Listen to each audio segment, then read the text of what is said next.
Nasa sa'yo kung ano pipiliin mo, uubusin mo yung lakas mo sa kakatunganga sa bahay o uubusin mo yung lakas mo sa mga makabuluhang bagay. Huwag ka mag-alala kasi kahit saan dyan, may mararating ka.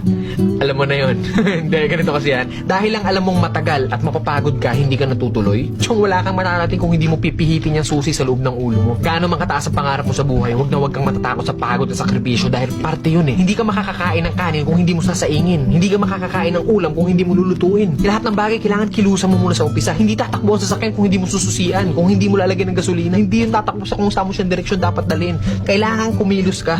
Kailangan ng lakas mo para marating mo kung ano yung gusto mong marating sa buhay. Kasi kung hihiga ka lang dyan, wala mangyayari talaga sa'yo. Hindi po pwede na inaasal natin lahat sa Diyos na parang nasa Diyos, Diyos. Lagi kong idadasal sa Diyos. Hindi po pwede yun. Sabi nga nila, di ba, nasa Diyos ang awa, nasa tao ang gawa. So depende yan sa'yo kung ano yung gusto mong kilos. Sabi nga, work smart, not hard. Hard work yung ginagawa mo, pero sablay naman yung mga diskarte mo. Wala rin mangyayari, di ba? Smart move yung ginagawa mo, pero swabe lahat.